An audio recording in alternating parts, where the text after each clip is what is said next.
Why do property managers use trust accounts? Why do you want your property manager to use trust accounts? What the heck is a trust account? We're going to have this conversation with the one and only Dana, CEO of Hemlane. How you doing this morning? I'm great. Thanks for having me for such an exciting topic, but I think you will get very excited as we go into it because I don't think a lot of people have asked the question why in a very, very long time. Yeah. Well, why don't we give kind of the simple 30,000 foot level of a trust account? I suspect there's a lot of mom and pop landlords that maybe don't know what a trust account is. Yeah. Great question. It's not a stupid question at all. Really, what a trust account is a bank account where you hold money on behalf of others. And kind of the impetus and reason that you're required to have a trust account if you're holding money for owners, if you're a property manager and you're holding money for owners, is historically there have been cases where the property manager commingles funds.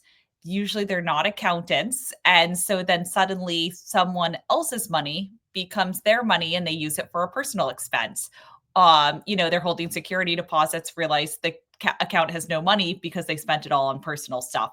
And so it's really to distinguish and delineate your own personal expenses and bank account as a property manager from funds you were just holding on behalf of customers. And it goes so far that, like, if you are a property manager and you're managing your own properties, you actually, in some states, and I mean, I think it's just highly recommended, you have a separate trust account for your own properties and then all of your owners in another trust account. Yeah, for sure. I think I might be wrong, but I remember because again, I've been in California investing for 20 plus years now. I want to say it was 15 years ago or something. There was some kind of rule change, or maybe it was just a best practice. But I remember my property manager having to set up the trust account because what I recalled was they were collecting interest. There was some kind of change in California law that the interest collected needed to go to the owners Yes. as opposed to the property manager, having a big, massive slush fund and they peeled off the interest each month. Yeah, but can I tell you a sketchy thing about that?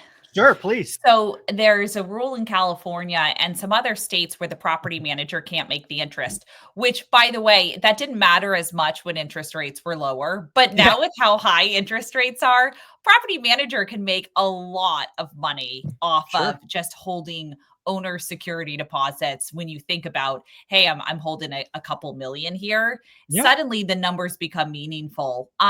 What is really interesting that I have heard from many property managers in my research and discovery is they still get around it. They put it into a trust account with a bank, and the bank legally cannot give the property manager interest. So instead, you know what they do? They give them credits for helping pay their software. They give them credits for doing other things because the bank is making the interest off of it. The bank makes the float. Yes. So it's actually, when I heard that, Michael, my head was just like, I was like, do owners know this? Do owners know what's going on? The grift continues. It's everywhere. It's everywhere. Yeah. That's hilarious. All right. So trust accounts again, basically you're protecting your money, right? Yours, again, I have a property manager. My tenants have security deposits. My tenants pay rent, ideally on the 1st, no later than the 5th. And I don't typically get my proceeds until, I'm always a month late, right? Because they want to go through the full month. So, they're sitting on, hundreds of thousands, probably $500,000 when you add up all the deposits each and every month. So that's real money. Have you ever asked why? No, I have not asked why. I just assumed it was required. Yeah. I mean, it's required if you're holding owners' funds, but my question for you, Michael, is why do you have to hold owners' funds in this day and age when most things are done online? That's a good question, because this is basically what we've been doing for 20 years, which was pre-online, to your point. I know there's a lot of lead and lag in bills.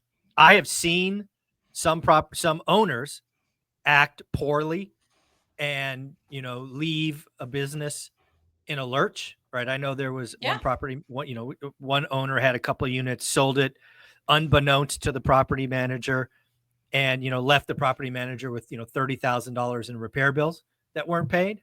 So there's certainly some protection for the property manager by having them the proceeds basically once a month as the month performs, as opposed to, hey, I'll distribute once a week. There's some of that risk management, I'm sure. Yeah. Yeah. I mean, it's a question I've been asking myself because we don't do trust accounts and we've never had a situation where owners don't pay the bills because we can actually just check the bank balance. There's a flag in all of these. When you do like a plat integration, you can check what the balance is on that bank account. So, as long as the owner has $500 in the bank account, if that's a reserve, why not just let them hold it? Like, why are you holding it is always our question. So let's run through this example that I know of, because the owner talked to me about it. So you have somebody that has 2 houses on your platform, and for whatever reason, last month they did some big repairs. Those invoices come in, I don't know, in a couple of weeks, but unbeknownst to you, they sell the properties off. And, sure, you may have the reserve amount there, but they're no longer the owners. What happens? Yeah, good question. So if there's any bill that's over, it's typically 500, it's definitely over 1,000, usually have a legally binding contract. Like there's no one who's going to go out to a property for something over 1,000 that I have ever seen where you don't have a contract between the owner and the contractor performing the work saying the owner needs to pay this. All right. So in that case, the contractor would be going to small claims court or whatever the appropriate remediation to get paid.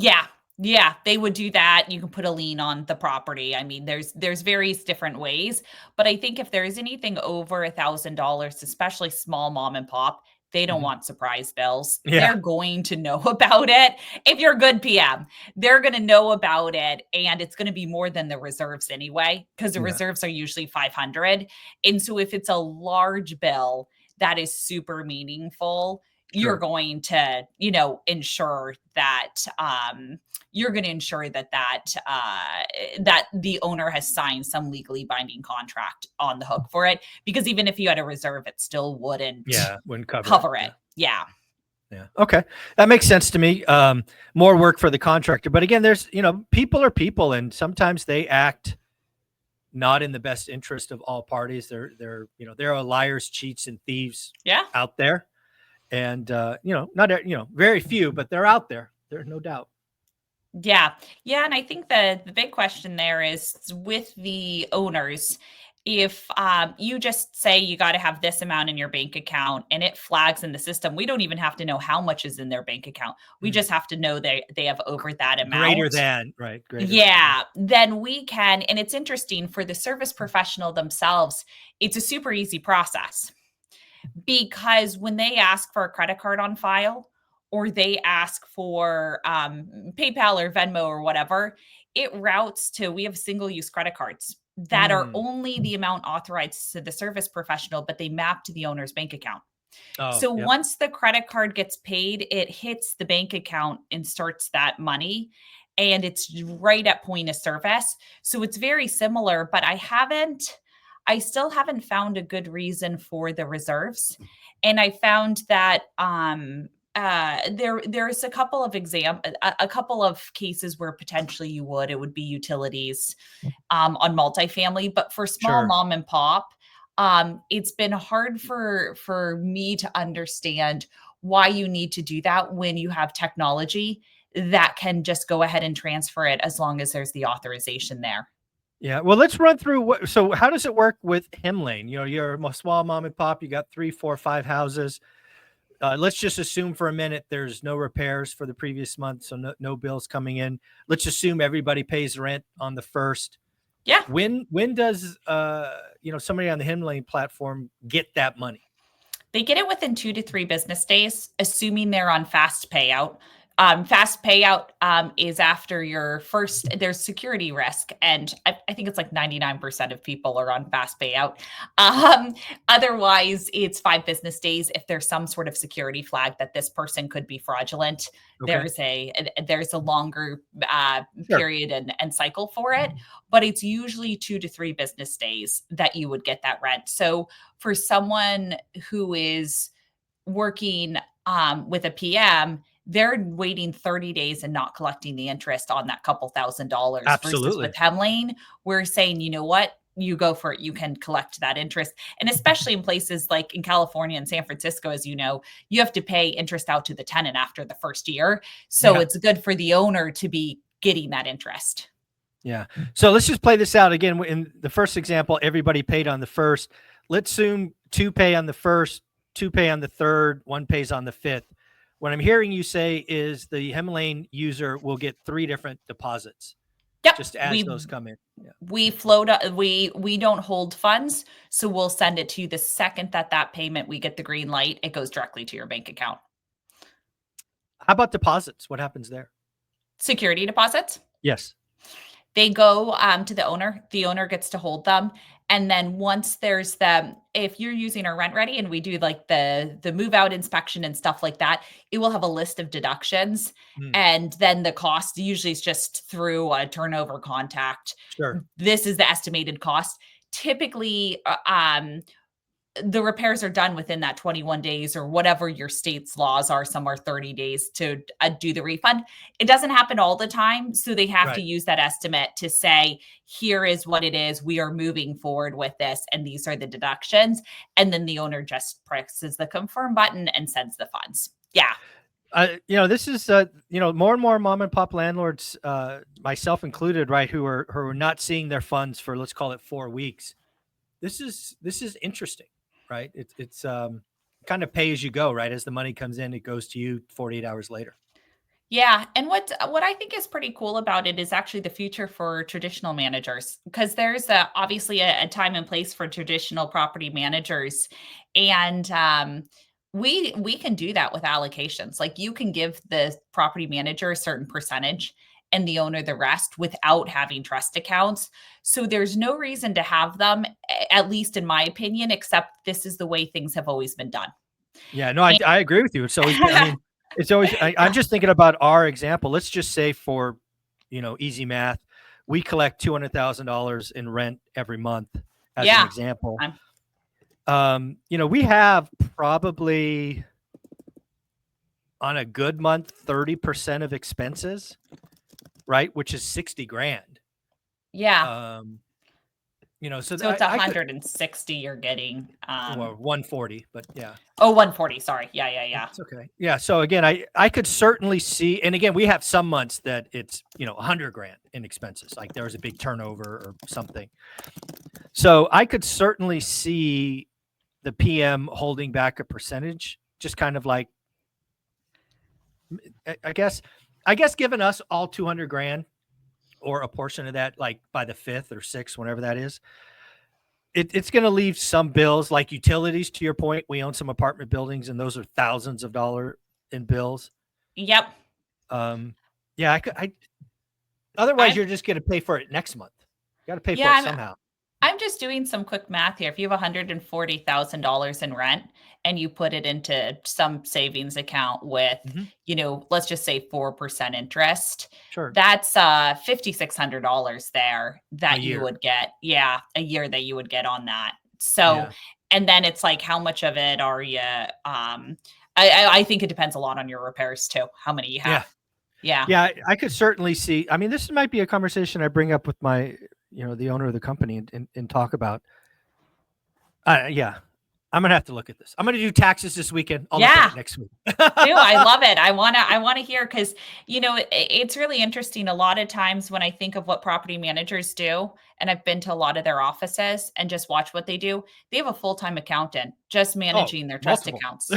And it depends on how big they are, but it's like they have an accountant just sitting there managing the trust account. And I say, well, if you just set it up and it's automated in the system, why do you need someone to manage that? Right? Like there's a lot of, I always have these questions of like, but why are things done this way? And I actually don't think for a property manager that it aligns the value and incentives with their clients. But you are correct, Michael. They do need some sort of billing system like ours where it's that immediate and it takes it Yeah. from the owner. And there's an alert that, hey, we cannot dispatch this repair unless you have this minimum balance in this bank account. Otherwise, we're not going to coordinate this work for you. That's the Yeah. wrinkle. That's the Yeah. wrinkle. Right. So Yeah, we would and I have to think change how we do expenses as well. yeah, you would essentially just have an auto flag in the system when you try to put a repair in and just say, hey, this owner doesn't have enough for this.